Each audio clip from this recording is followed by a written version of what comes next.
സർവീസിലേക്ക് സ്വാഗതം. നിങ്ങളുടെ സ്വാഗതം. എന്റെ പേര് രാജേഷ്. സഹായിക്കേണ്ടത് ഞാൻ വിളിച്ചത് ഞാൻ വാഴക്കാല എന്നാണ് വിളിക്കുന്നത്.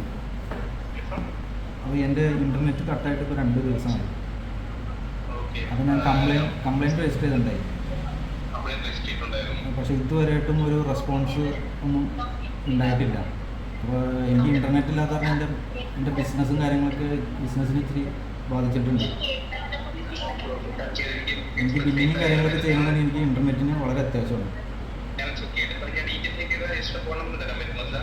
ടെക്നീഷ്യൻ്റെ നമ്പർ എനിക്ക് ആപ്പിൽ നിന്ന് രജിസ്റ്റർ ചെയ്യാൻ പറഞ്ഞാൽ ആപ്പിൽ നിന്ന് എനിക്ക് കിട്ടി. പക്ഷേ അതിൽ വിളിച്ചിട്ടാണെങ്കിൽ ഇത്ര നേരമായിട്ട് വിളിച്ചിട്ട് ആരും ഒരു റെസ്പോൺസും ഇല്ല.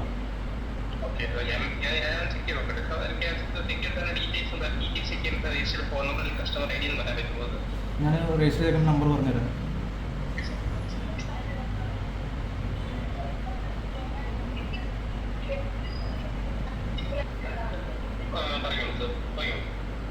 സെവൻ 356.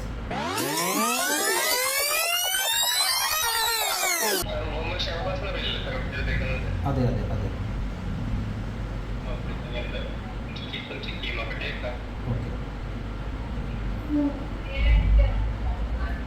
One eternity later. അല്ല, ഇന്ന് എനിക്കിത് സൊല്യൂഷൻ കിട്ടിയില്ലെങ്കിൽ എനിക്ക് ഈ നെറ്റ് കണക്ഷൻ വേണമെങ്കിൽ ഡിസ്കണ്ടിന്യൂ ചെയ്തോ. എന്നിട്ട് എനിക്കത് ആ 3 മാസം പാക്കേജ് ചെയ്തത് എനിക്ക് റീഫണ്ട് ചെയ്ത് തന്നാൽ മതി.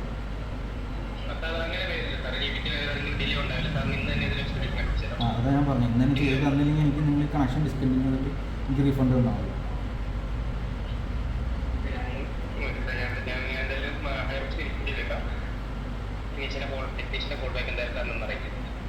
ശരി ശരി, താങ്ക് യു. അപ്പൊ കേട്ട പോലെയാണ് ഇന്നലെ എൻ്റെ അടുത്ത് അവർ സംസാരിച്ചത്. അപ്പൊ എന്നെ അതിനുശേഷം പെട്ടെന്ന് തന്നെ ഒരു ടെക്നീഷ്യനെ വിളിച്ച് ചെടപ്പള്ളി ഭാഗത്ത്. പിന്നെ ഞാൻ പറഞ്ഞ എൻ്റെ ലൊക്കേഷൻ ഇങ്ങനെ വാഴക്കാലയാണ്. അപ്പൊ ആ ഭാഗത്തുനിന്ന് സർവീസ് ചെയ്യാനായിട്ട് ഒരാൾ വിളിക്കും, ഇന്ന് തന്നെ ചെയ്തു തരും എന്ന് പറഞ്ഞു. പക്ഷെ ഇതുവരെയായിട്ടും ആരും എന്നെ വിളിച്ചിട്ടില്ല, കോണ്ടാക്ട് ചെയ്തിട്ടില്ല. അപ്പൊ എൻ്റെ എന്ന് പറഞ്ഞു കഴിഞ്ഞാൽ ഒരു 3 മാസത്തെ പ്ലാനാണ്, പ്രീപെയ്ഡ് പ്ലാനാണ്. അത് ഞാൻ ഓൾറെഡി പേയ്മെന്റ് കൊടുത്താണ്.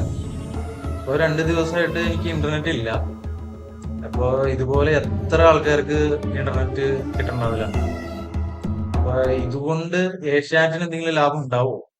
അല്ലെങ്കിൽ ഇതൊരു സ്കാം അല്ലേ?